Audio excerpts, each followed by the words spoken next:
Hi garden friends, Debbie here and happy Valentine's Day. Today I'm going to be talking about the seed pack, the front and back of the seed pack and what is on the seed pack.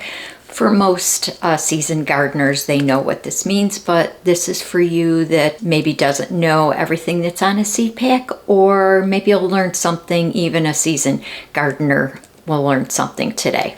And I'm going to be going downstairs in my seed starting basement and show you the update on my lisianthus and the violas that I did a seed starting germination mix to see if it mattered what kind of seed starting mix you use. So we're going to go down there after I finish up with the explanation of the seed packet. I have different examples of seed packets, as you can see. Some have pictures, some have botanical pictures, and some have no pictures. And actually I found Johnny's doesn't have any pictures, but it has the most information.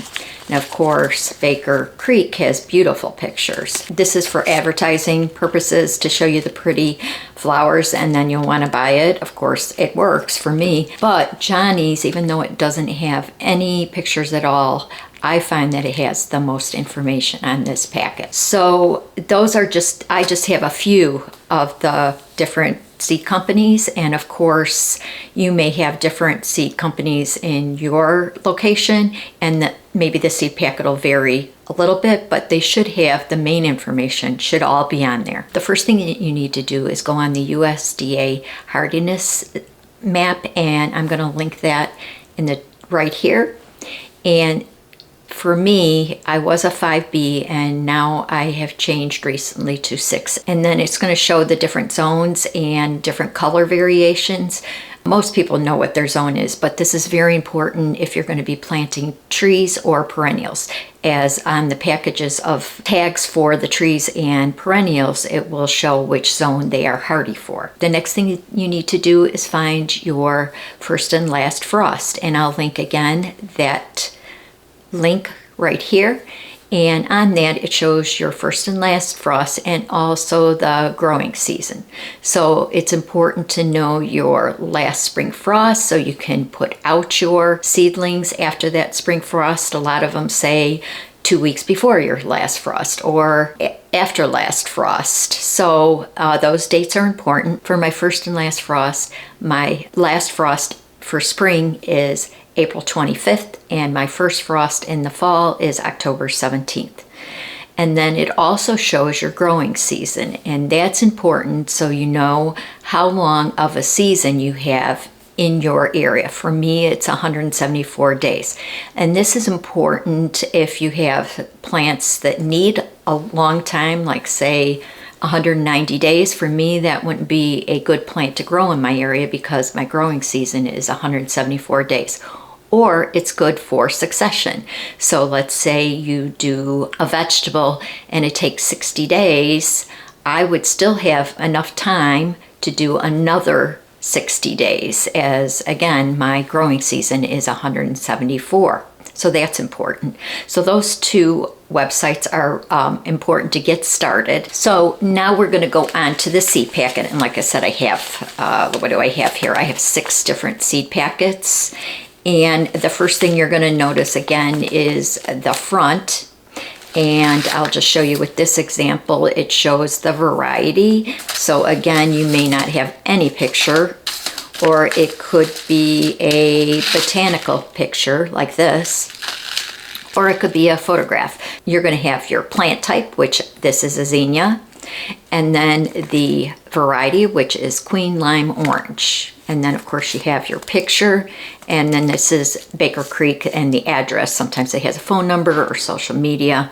So that is on that packet. Sometimes it has more information like this one. And the next thing you might notice is that it is USDA organic. So you could have an organic seed or non-GMO. And I'm not going to go into organic or non-GMO on this video, but it will state that on there. And then it might show open pollinated or heirloom, as in this shows heirloom.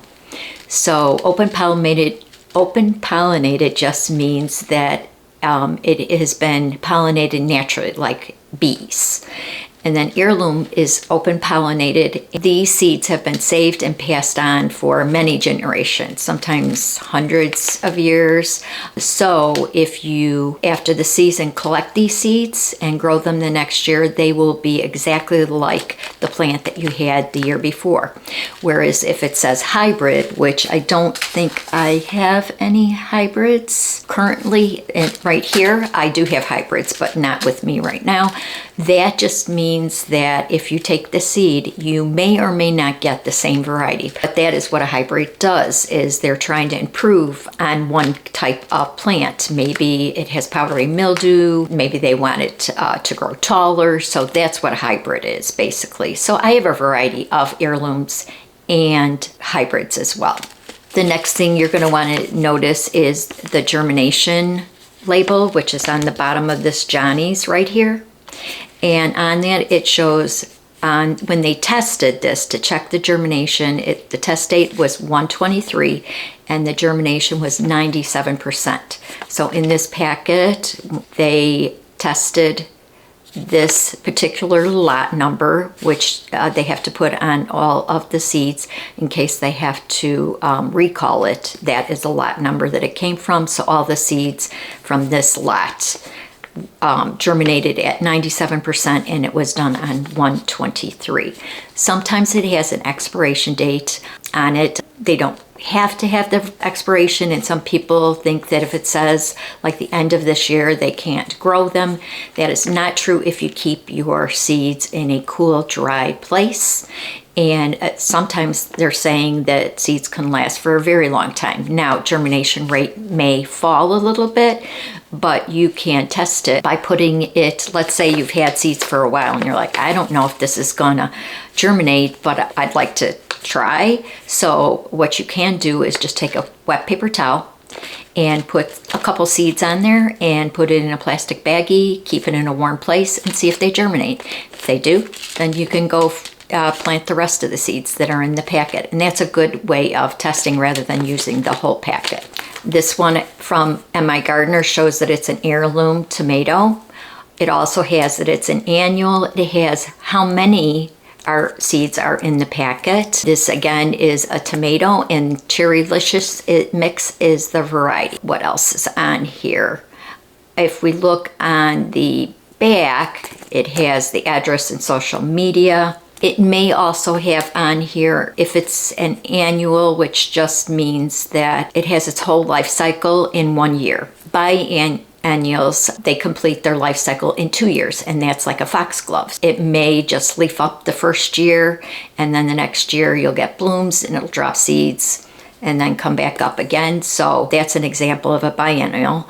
And then your perennials come back every year. They may die off at the end of the season, but come back every year. So those are the three types of plants: annuals, biennials, and perennials. You also are going to notice indeterminate on tomatoes. You're going to notice indeterminate and determinate. Determinate has a specific size, and usually they're great for containers, and they have a determinate size and how long that it will produce fruit.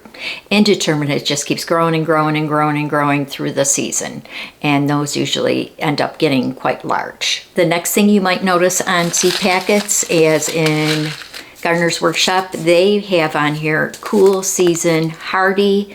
It could say cool season. Let me see if I can show you here. So this one shows cool season hardy annual, and this one shows warm season tender annual.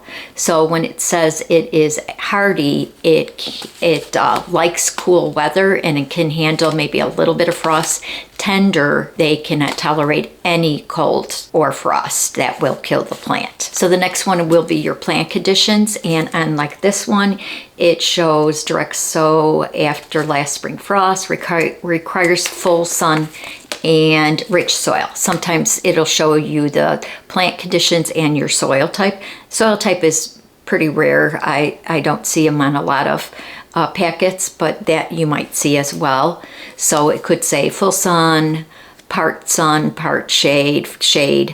So you'll want to know that as well, so you know where to plant your seeds when you transplant them or direct sow, which leads me to direct sow or indoor seeding. So on this one, it says direct sow soon after last spring frost. This one says sow every 2 to 3 weeks for a continuous supply of fresh lettuce. So this is lettuce, and they are usually, you can either do inside or direct sow. Direct sowing usually is the best in the spring. This one says when to sow outside. It might say recommended. So some of them will say direct sown recommended or indoor sowing recommended. So follow the directions on the back of the seed packet for best results. The next one is planting depth, and then it's going to show the depth of planting the seed. This one says cover seeds lightly, about 1/8 of an inch. Sometimes it requires light to germinate, sometimes it needs to be covered, and that will be stated on the back of the packet as well. The next thing you're going to see is how many days to germination. This one just says days to emerge, and it says 10 to 15 days. So it gives you a range of how many days it will take to emerge. The next thing would be how far to plant the seed. So it's seed spacing. And this one says a group of 3 seeds every 6 inches. So this one says to plant 3 seeds every 6 inches. Most of the time it's just each seed, and the general spacing that it's giving is recommended. The next thing that you might see is your plant growth. So it might say on there 36 to 48 inches, and that's just how big your plant gets. So you may want to know that when you're planting, so that you have the taller things in the back and then your shorter things in the front, so it doesn't shade out your other plants. Some of these don't show the plant growth on here, but you may see that. The next thing you may see on here is the days to maturity or bloom. So maturity would be when you would have fruit, and then how many days to bloom would be from seed to bloom, how many days that would be. And that would be good when you're planting, so you know when you're going to be having those flowers or fruit. The last thing that you might see on here is some harvest tips or bloom recommendations, or maybe if you need to have a trellis or stakes, it might have something on the back of them. And also if you go to the Johnny's site, if you just look up, you might find the exact variety, but even if it's close, they have a lot of information, growing information. If your seed packet does not have that information, and I will link that Johnny's website below in the description box. And again, the last thing, which generally could be on the front or back, is the company, the address, phone number, social media, so you can contact them if you want to get another catalog, or if you want to call the company if you have any questions. Now let's go downstairs and check out my grow room and check out those lisianthus and the violas.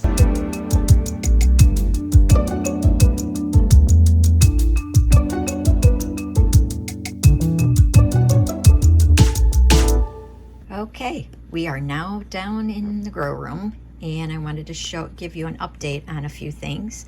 So this one right here is what we did here. If you didn't watch the video, and again I'll link that above, I planted violas and in 4 different kind of seed starting mixes. So I have Burpee, I have Pro Mix, Coast to Coast, and Jiffy. And the first set of 4 is without amendments, and the second one is with amendments. And what I put as far as amendments being that I put green sand and mycorrhiza in it. So if you're looking here, I'll kind of show you a close-up. This one is the Burpees without. It didn't do so good. This one is pretty good without amendments. This is the Pro Mix. This one is pretty good, Coast to Coast, without amendments. And Jiffy didn't do so well. And so let me move this out of the way and get this one a little bit closer. So this one is with the amendments, the green sand and mycorrhiza. And this one, everything did pretty well except for the Jiffy. So this one is the Pro Mix with amendments. This one is Coast to Coast with amendments. I would say that one did the best. I have no germination with the Jiffy. It looks like, if you get really close, it looks like it's in there, but it just dried up, and they were all watered exactly the same. This one, the Burpee, did a little better with the amendments. So I will keep you guys updated and see, you know, hopefully I will be putting these all in my front porch pot. But I just was doing an experiment to see if it really mattered with the amendments or with the seed starting mix. And I am going to say that it does matter putting the amendments, and it does matter the more expensive the seed starting mix. So then I wanted to show you my lisianthus, and they're doing very well. Some are a lot littler, like this front one. They're not, I don't have as good germination. They're pretty small, but this one did very well. I think that was the chroma mix right there, and they're going to be almost ready to be planted up in the next soil blocker. I think I have only maybe 4 that didn't look like it sprouted. And then we have more back here. Here's another tray. And this was the first tray that I did. So you can see how much farther along they are. They're doing very well. Real good germination there. And these are just a little bit smaller. And again, maybe in another 2-3 weeks, I will be transplanting these to the next soil block, most of them, or I will let the little ones grow on just a little bit longer. Then in late April, early May, I will be planting these in the flower farm that will be that I will be doing cut flowers in this year. So, and I'll bring you along for that when I do transplant those. But the next step will be in a couple weeks, putting these into bigger soil blocks. So that's my update of my lisianthus and my violas. Give this video a like if you found this video helpful, and hopefully even if you're a seasoned gardener, maybe you learned 1 or 2 new things. And I will keep you updated on my lisianthus and those seeds downstairs, and watch the progress of those as well. Next week will be the second giveaway of February, and I do have a video that I'll link above from last week for the first giveaway of February. So there's still a few days left if you want to enter that giveaway. Next week I'm going to be doing my warm season annual seed haul, so make sure you are subscribed and hit that notification bell for that video. So by the time you see this video, Valentine's will be over, but I hope you got to spend some time with loved ones. So I'll be back next week, and thanks for watching. Happy gardening. Bye-bye, everybody.